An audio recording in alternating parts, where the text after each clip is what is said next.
Hi friends, welcome back to Swani Mahan vlogs. అందరూ ఎలా ఉన్నారు?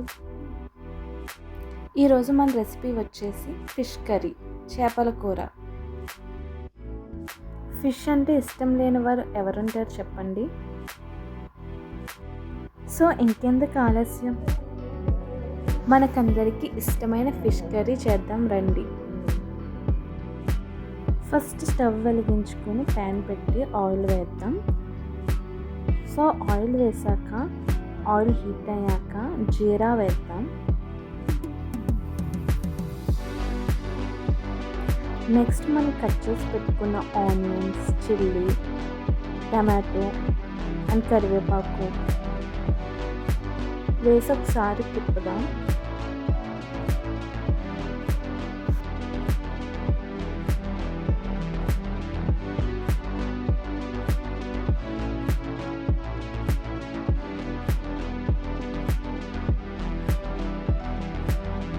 సరిపడా పసుపు వేద్దాం.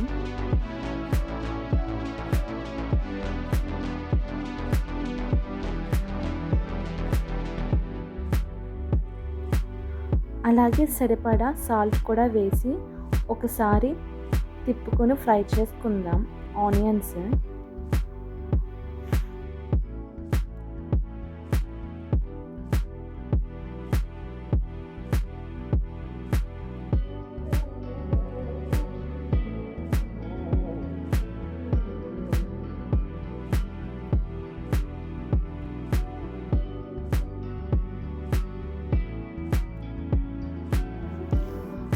ఆనియన్స్ కొంచెం మగ్గాయి కదా, సో కొంచెం చిల్లీ పౌడర్ కూడా వేసుకుందాం. మన ఫిష్ క్వాంటిటీని బట్టి మనం కారం వేసుకుందాం. నేనైతే ఇక్కడ 3 స్పూన్స్ కారం వేసా. కారం కూడా ఆనియన్స్లో కలిసే విధంగా ఒకసారి కలుపుకుందాం.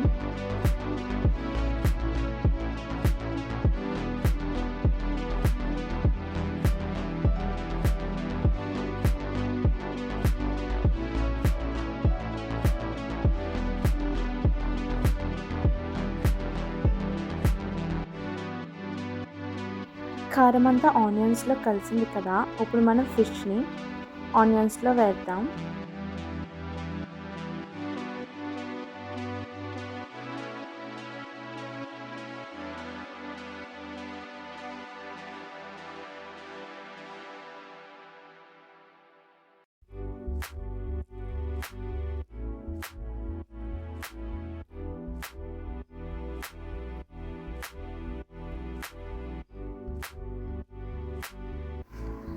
ఈలోపు మనం చింతపండు తీసుకున్నాం కదా, దాన్ని గుజ్జుని తీసుకుని పక్కన పెట్టుకుందాం.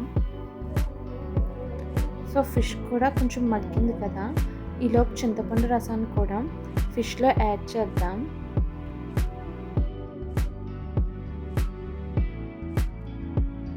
అలాగే 1 కప్ వాటర్ తీసుకొని ఫిష్లో వేద్దాం.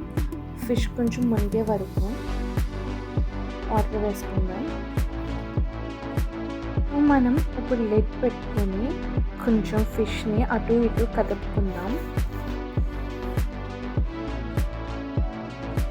కర్రీ ఈ స్టేజ్లో ఉన్నప్పుడు మనం జీలకర్ర, ధనియాలు, వెల్లుల్లి వేసి బాగా దంచుకొని ఈ మిశ్రమాన్ని కర్రీలో వేసుకుని లిడ్ క్లోజ్ చేసుకుని ఒకసారి మరలా కర్రీని కదుపుకుందాం.